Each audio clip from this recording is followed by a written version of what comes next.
poni no sitolambade, kiwal seba mwebe. No henda poni shubala mila, kiwal seba mwebe. No henda poni shubala mila. Hano kunya foto ya mambo kutumbushara. Hano kunya foto ya mambo kutumbushara. Hano kunya foto ya mambo kutumbushara. Hano kunya foto ya mambo kutumbushara. I'm Ralph Bousfield and I operate safari camps in Botswana. I'm based in the Makgadikgadi Pans in the Kalahari, and we operate Jack's Camp, Sand Camp, Camp Kalahari, and then mobile safaris within the Okavango and other parts of Botswana. My family moved to Africa first in the late 1600s, 1673, and we've been in Africa basically since then. My great-grandfather was one of the early explorer hunters in the area that we now live in, and we've been there pretty much ever since. Botswana is an extraordinary country from the perspective of the actual country itself, the nation itself, and the environment. It's one of the last great properly wild areas. And what I mean by properly wild, it's not an area where people have been moved off and wildlife has been put in. It's always been wild. The way the country is being run is extraordinary. So it's safe, it's progressive, it's a proper democracy, and so just an extraordinary place to live, an extraordinary place to come and visit.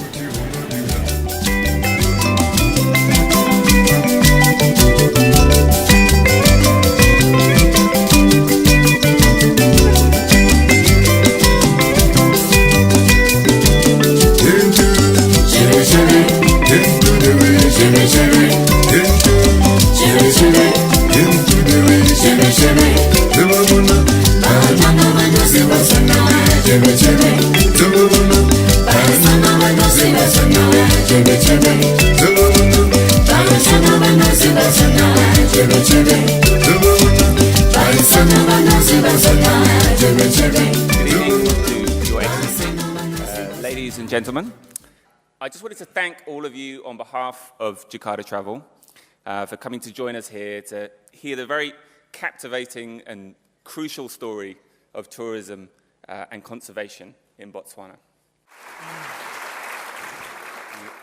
We're here tonight to talk about and raise awareness for rhino conservation in Africa but most specifically in Botswana. It may be a flat country, but it's extraordinarily beautiful. And it has a beauty of the wildness, which is in every one of us. And to me, that is key to what there is there. 75% of Botswana is the Kalahari. And most of the country is Kalahari sands, which there's very little surface water. But there are these nodes of what we call salt pans, or pans, all over the Kalahari.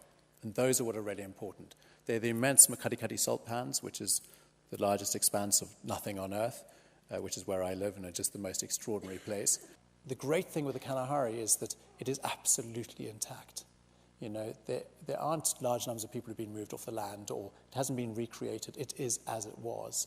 I don't know anybody in this room who probably wouldn't want to go into an area where you don't see an aeroplane flying over, you don't see any light from an electric light or from anybody else. There's no sign there's another human being alive on Earth. It's extraordinary, and there's a value to that. Thanks so much, Ralph. And now just to introduce Joss Kent, who's going to talk a little bit about the Rhinos Without Borders project. So I run a company that's a safari and conservation company. They're poached for the horn. The horn is used or deemed to be an aphrodisiac and to give you spiritual powers in the Asian countries. The value of rhino horn is more expensive than gold by the kilo. I'm going to show you a video. It's highly disturbing. Those of you who really don't like that kind of stuff, please look away. It's not a pleasant sight.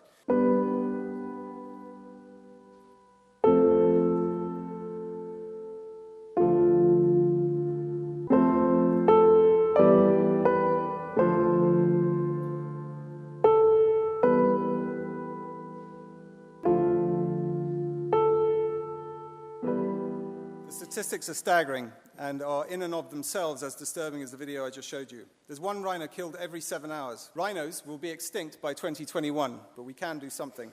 Rhinos Without Borders was the tagline. It is basically an effort to try and move them out of harm's way into Botswana, where for lots of geo and political reasons, they're safer. We said we'd move 100 rhino from South Africa into Botswana.